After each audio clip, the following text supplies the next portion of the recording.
Hello and welcome to the Star Wars After Show presented by Verizon. I am Andy Gutierrez, co-host of the Star Wars Show, and today we are talking all about the Rogue One Recon 360 experience, which was spearheaded by ILM XLab. And joining me today are my panel of Lucasfilm Skywalker Sound and ILM XLab employees and Star Wars superfans, starting with Kevin Bolin, audio designer from Skywalker Sound, Liz Walker, marketing for ILM XLab, and Mark Miller, executive creative producer from ILM XLab. And all you guys worked on this 360 experience.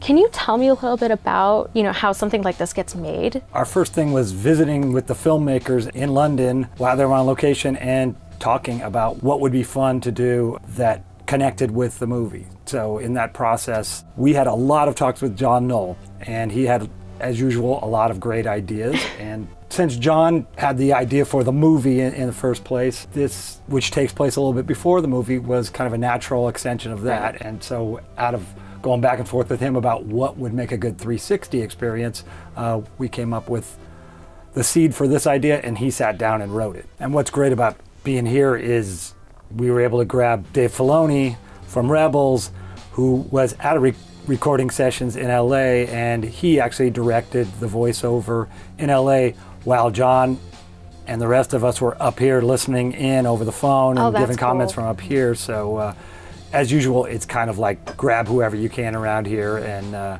Dave's so great at getting a good performance and had worked with Sam before. I mean, and Dave's such a phenomenal director.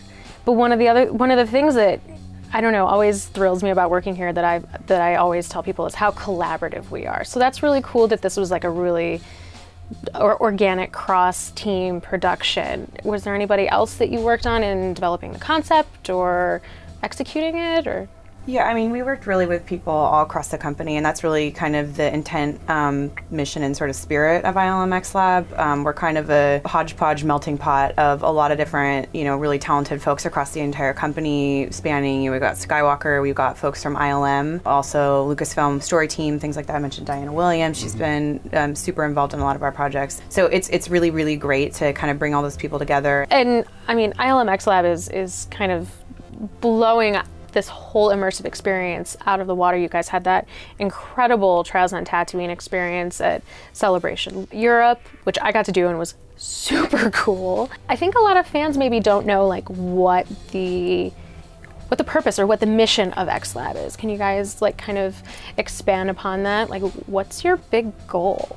Yeah, I mean, we're a group that's kind of brought together, I think, to see where we can push the boundaries of storytelling and new media platforms. So, this project specifically for Rogue One Recon was what we're calling Immersive 360. We've also done other things, as you mentioned, like Trials on Tatooine, that is on more premium virtual reality platforms like the Vive. It's a lot of playing around and testing things out. It makes it really exciting. Yeah. The possibilities of what we can do is really just only limited by our imagination and how we can make workarounds for what's existing today, what we can, and what we can work towards in the future. You're kind of in the Wild West. It's great. We're pushing it now. We announced our Vader VR project at Celebration in London in the summer, and so we've been diving deep in with David Goyer, who's the writer for that, and like everything else, like this started with the story group, that started with the story group, so it's really nice that the same people who are developing the movies and all the entertainment platforms are pushing on all these new media platforms too. So it's the same bunch, so everything tied in, it all fits together really nicely.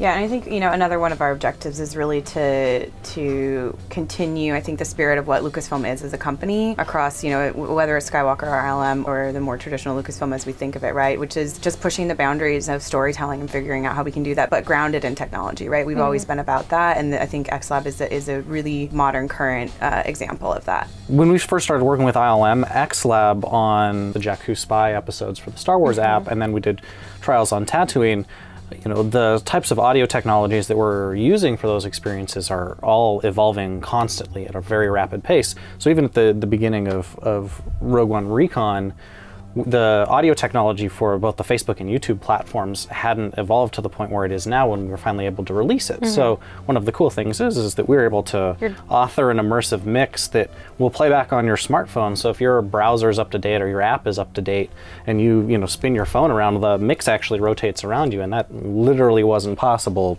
2 months ago. Yeah, like surround sound and on a mobile device or even in a browser window. What was really fun about this experience is that, the 360 experience, you're not controlling it, you're kind of along for the ride, but you talk about storytelling, and it is a really nice, concise, contained story with a full arc and a conclusion. I won't give any spoilers, but it is such a nice little bite-sized Star Wars story. What's cool about this, starting with John Knoll and really a lot of the Rogue One effects team were on it and helping us out on it in animation and in compositing and lighting, I think it really feels like a piece of the movie or a movie that you don't get to see anywhere else, which is great. And it's kind of the movie we've all played in our head when we want to be an X-Wing pilot. Exactly. So, and literally having that POV and looking down and seeing your arms, and so like we do in the movies, there's a ton of attention to detail paid to what's going to be on the screens, what's on this screen, what does that button do, is the stick in the right place? Since we're rolling left, we need to move that over. What's his left hand doing here? So we do a lot of back and forth in that, and then just using the story group and the resources there to make sure, is this the right era X-Wing?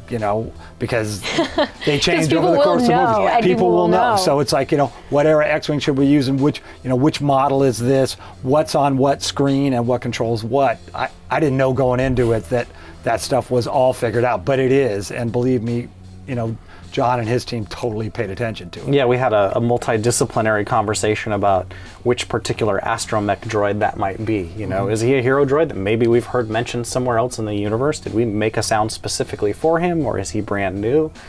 Part of our approach when we start designing for any Star Wars project is, we start with a library of sounds that do exist, but we have to make sure that if we use one of those sounds, that it's exactly appropriate for that context. Right. And if we don't have a sound that works, we have to design a new sound that fits, so that, yes, it sounds like it's an X-Wing from the appropriate era and it's an astromech droid. But it's not R2 because it's not R2's voice. I could never just use R2 for a different droid. That'd be unacceptable. That would be silly. There's nothing like the Star Wars universe. It really gives you so much license. I mean, we can drop you in an X-Wing cockpit and you know exactly what you're in and where you're going. You know what a Star Destroyer is. You know who the good guys are. You know who the bad guys are. It's like you don't have to do any backstory and lay any groundwork. You can put people in a situation and immediately they figure out what era they're in, what side they're on, what that world is. And there's not too many places where for storytelling that you have all that going for you. So it really lets you, in a short form, just jump right into it. We're basically jumping into the middle of something. I mean, yeah, we don't want to give too many spoilers, but the context of the story is important. I mean, you get to see the Death Star not finished, and not in Return of the Jedi unfinished. Like, this is almost done. That was a big thing for John, to really set the era that we're in, letting you know that you're seeing something that no one else has seen, and the pilots do a good job of reacting to it the same way that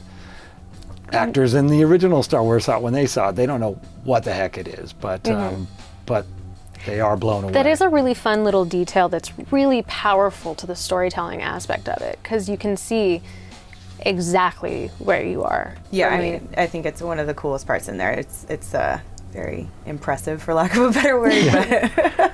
But I think it's obviously, I think everybody, in the U.S. and maybe the world knows what the Death Star looks like, and it's something that definitely sticks out and is a really cool detail, and something that I always want to go back and see again. Yeah, and the scale. Putting it in this format really captures the scale. Yeah, in the immersive 360 videos, it's surprising how much bigger everything feels, even than when you're watching it on a movie screen. It's like no matter how big your movie screen is, you're still limited by the size of the room. But when you are in the world and you see that, its scale it's immeasurable. The cardboard was really helpful for that. Yeah. I mean, it allows your phone to, truly become an entire universe around you, which is really an amazing piece of technology. It just speaks volumes to, I think, the potential of these kind of platforms going forward. We're just at the beginning of this kind of stuff. Thanks again, guys, for coming by. This was really fun, and the experience is really fun, and we have to go do it a million times, facing a million different ways, which is, hard work, really. And thank you guys for watching the Star Wars After Show presented by Verizon. For more Star Wars show, be sure to head to starwars.com or youtube.com/Star Wars. Thanks again, and may the Force be with you.